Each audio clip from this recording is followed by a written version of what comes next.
dengan hari raya ini dalam keadaan sehat walafiat, sekalipun kita masih dalam suasana pandemi, apalagi yang saat ini masa PPKM darurat, semuanya kita dibatasi. Mudah-mudahan kita diberi kenikmatan dan kerahmatan oleh Allah, kita tidak ada hal-hal yang kita tidak diinginkan.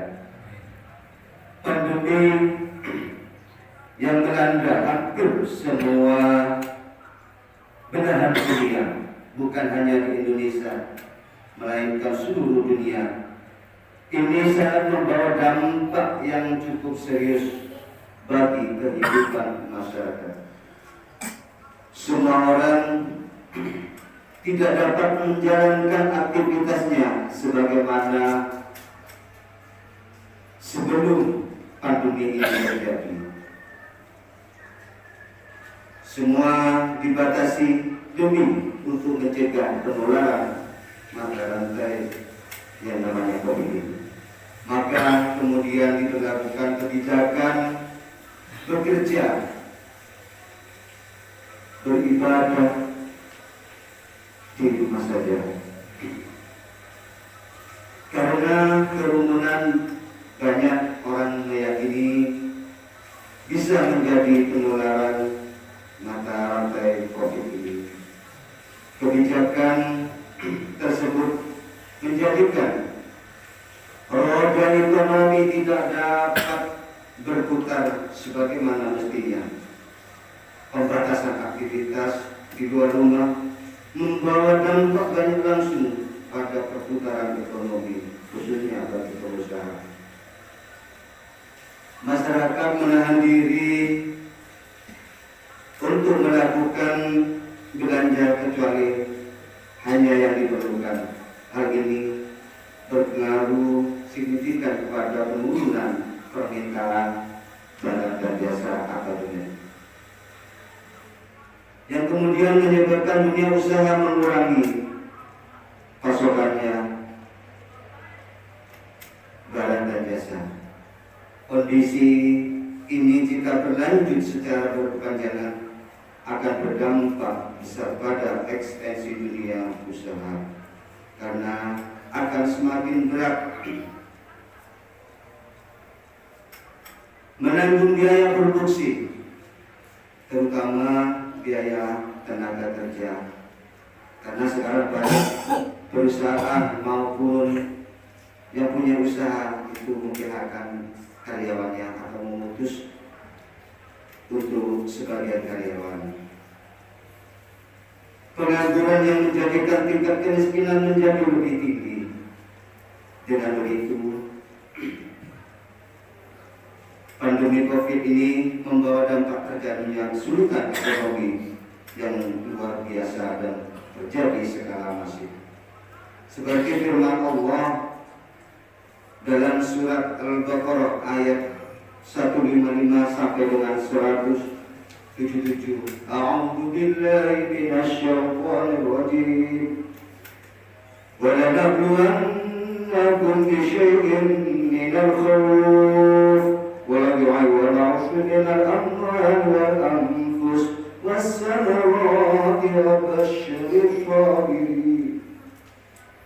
Dan sungguh akan kami berikan cobaan kepadamu dengan sedikit ketakutan, kelaparan, kekurangan harta, jiwa, dan buah-buahan. Dan berikanlah berita kepada orang-orang yang sabar. Siapa yang dinamakan orang yang sabar? Tentunya kita semua kaum muslimin, muslimat rahimakumullah ini, apabila kita ikhlas dengan keadaan yang saat sekarang inilah termasuk orang-orang yang sabar. Alladzina idza asabatuhum musibah qalu inna lillahi wa inna ilaihi raji'un. Apabila orang tertimpa musibah, maka hendaklah kita mengucap inna lillahi wa inna ilaihi raji'un, agar supaya Allah mengetahui kita bahwa kita itu sungguh-sungguh bersabar. Ulaika alaihim salatu ورحمة وأولئك هم المفلحون. Mereka itulah yang mendapat keberkahan yang sempurna dan rahmat dari Allah Subhanahu wa taala. Dan mereka itulah orang-orang yang mendapat petunjuk. Mudah-mudahan jamaah Idul Adha ini kita semuanya mendapatkan petunjuk dari Allah Subhanahu wa taala. Namun demikian apapun kehendak Allah Subhanahu wa taala, terjadinya pandemi ini hendak kita terima dengan ikhlas, ridho, serta tetap berbaik sangka kepada Allah Subhanahu wa taala sambil terus berdoa dan memohon supaya musibah ini tidak ditambah lagi. Nauzubillah min dzalik. Karena kita takut, tidak sabar dan tidak kuasa untuk menerimanya, kita sadar bahwa kita banyak berbuat dosa dan salah. Akan tetapi kita mohon jangan sampai Allah Subhanahu wa taala menguji kita dengan cobaan yang tak terpikirkan oleh kita. Allahu Akbar, Allahu Akbar, Allahu Akbar, la ilaha illallah, Allahu Akbar, Allahu Akbar, walillahil hamd. Kaum muslimin rahimakumullah, hari ini kita merayakan hari raya Idul Adha. Hari raya ini dikatakan dengan hari raya Idul Adha karena tiga hari sesudahnya ini dinamakan dengan hari Tasyrik. Jadi besok atau besoknya lusa dan besoknya lagi ini dinamakan hari Tasyrik, diperbolehkan untuk menyembelih apabila ada yang mau dikorbankan. Tidak hanya sekarang aja untuk menyembelih, tapi masih ada waktu besok atau besoknya lagi dan besoknya lagi. Seperti firman Allah dalam surat Al-Qasas, A'udzu billahi minasyaitonir rajim. Wa sholli li rabbika wanhar. Sembahyanglah kamu pada Rabbimu dan berkorbanlah. Menurut mazhab Imam Syafi'i, memotong hewan kurban hukumnya sunnah yang mu'akkadah, sunnah yang dikuatkan. Setidaknya ada dua hal yang kita dapat petik hikmah dari berkorban ini. Satu yaitu meneladani Nabi Ibrahim alaihissalam dan Nabi Ismail yang penuh kesabaran dan menerima cobaan dan ujian yang timpa pada mereka. Yang kedua, menumbuhkan sifat kedermawanan dan saling membantu atau ta'awun di antara sesama. Nabi Ibrahim alaihissalam dipuji oleh Allah, satu dengan diperintah mengorbankan anaknya, padahal anaknya yang dicintai yang sangat ditunggu-tunggu sejak lama. Sedangkan Nabi Ismail diuji oleh Allah dengan kepatuhannya kepada orang tua. Mereka berdua kesabaran dan kepasrahan yang tinggi menerima dengan ikhlas ujian tersebut. A'udzu billahi minasyaitonir rajim. Falamma balagha ma'asyaya, tatkala anak berumur sanggup berkumpul bersama dengan Nabi Ibrahim. Lalu Nabi Ibrahim menyampaikan mimpinya kepada anaknya. Qala ya bunai, hei anakku, inni ara fil manami anna adbaruka fanzur madza tara. Hei anakku, sesungguhnya aku melihat dalam mimpi menyembelihmu, maka pikirkanlah.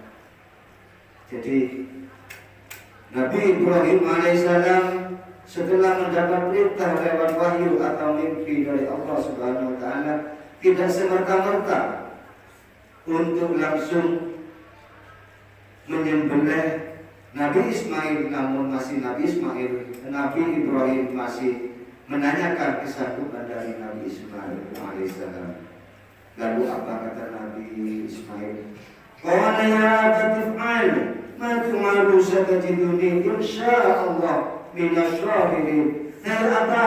Kerjakanlah apa yang diperintahkan kepada. Insya Allah nanti akan mendapatkan orang-orang yang termasuk bersabar. Sungguh sangat mengagumkan seorang ayah yang sanggup mengorbankan putranya, padahal putranya itu satu-satunya. Dan demikian lama ditunggu-tunggu kelahirannya. Lebih mengagumkan lagi kesediaan Ismail, padahal untuk dijadikan korban, bahwa korban itu berarti memberikan nyawa, sesuatu yang paling berharga dalam hidupnya. Seandainya terjadi ini pada saat sekarang ini, apakah ada seorang ayah rela untuk mengorbankan anaknya? Dan apakah ada anak yang sanggup untuk rela pasrah patuh kepada orang tuanya? Wallahu a'lam. Mereka berdua lulus dari ujian tersebut karena Allah Subhanahu wa taala menganugerahi kepada mereka berdua, yaitu Ismail, Nabi Ibrahim dan Nabi Ismail alaihissalam. Tercermin dalam surat Asy-Syaffat 103 sampai dengan 107. Allah berfirman dalam Al-Qur'an Al-Karim, A'udzu billahi minasy syaithanir rajim.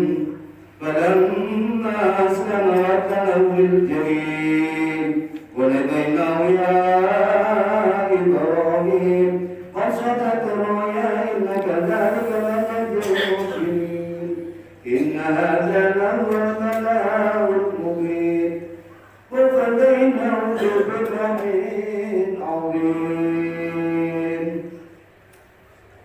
Falamma aslama wa tallahu lil jabin, tatkala keduanya telah berserah diri dan Ibrahim memberikan anaknya Ismail alaihissalam, nyata-nyata keduanya bersabar. Lalu Allah juga memerintahkan, "Wanadaina ya Ibrahim," panggilkan ke Nabi Ibrahim, "Hei Ibrahim, qad sadaqta ru'ya innaka dzalika lanajzil muhsinin." Sesungguhnya kamu telah membenarkan mimpi itu. Sesungguhnya demikianlah kami memberikan balasan kepada orang-orang yang berbuat baik.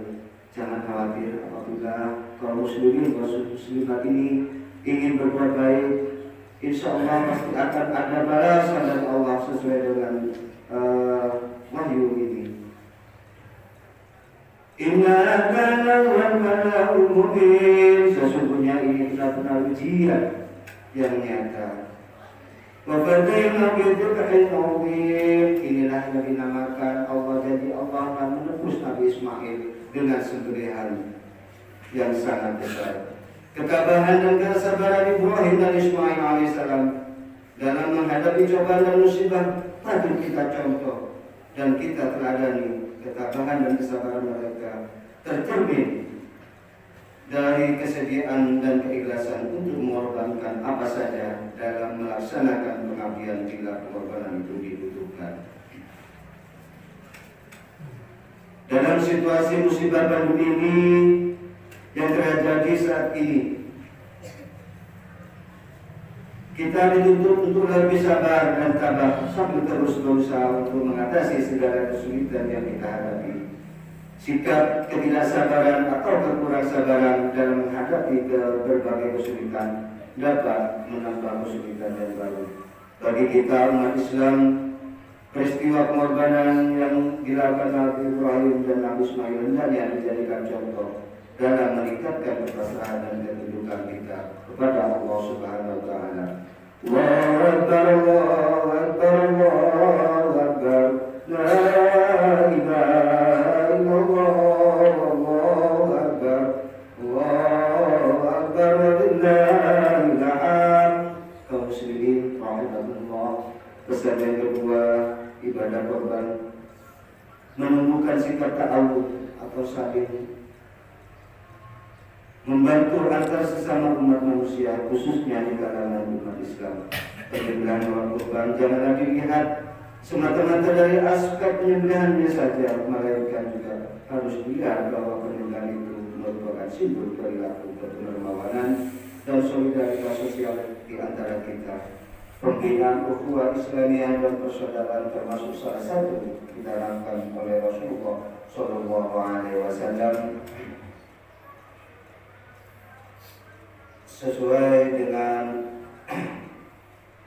sabda Nabi bahwa Rasulullah juga telah berusaha mempersaudarakan orang-orang Muhajirin dan Ansor, artinya yang mau berhijrah dari kota Mekah ke Madinah yang telah beriman terlebih dahulu. Di situ disebut dalam surat Al-A'raf ayat 9, A'udzu billahi minasy syaithanir rajim. Walladzina tabawwa'u ad-dara wal iman min qablihim yuhibbuna man hajara wa la ya'tuna fi sudurihim hajjah mimma 'utu wa yusiru 'ala anfusihim walau kana bihim khasyasah. Dan orang-orang yang telah menempati kota Madinah dan telah beriman, orang yang ada di Madinah dinamakan orang Ansor. Sebelum kedatangan kaum Muhajirin atau sahabat Nabi, mereka mencintai orang-orang yang berhijrah kepada mereka, dan mereka tiada menaruh keinginan dalam hati mereka terhadap apa yang diberikan kepada mereka, dan mereka mengutamakan atas diri mereka sendiri sekalipun mereka memerlukan apa yang diperlukan. Inna sanad kalamullah malikil manan wa yaqdirul mubadun. A'udzu billahi minasy syaithanir rajim. Ya ayyuhalladzina amanu udkhulu fis silmi kaffah wa la tattabi'u khutuwatis syaitan innahu lakum 'aduwwun mubin. Barakallahu lakum wa fil Qur'anil 'azim. Wa iyyakum bima fihi min al-ayati wal hakim. Wa taqabbalallahu minna wa minkum salawatu innahu was-sami'ul 'alim. Aqulu qawli hadza wa astaghfirullahal 'azim li wa lakum wa lisya'iril muslimin wal muslimat wal mu'minin wal mu'minat. Fastaghfiruhu innahu huwal ghafurur rahim.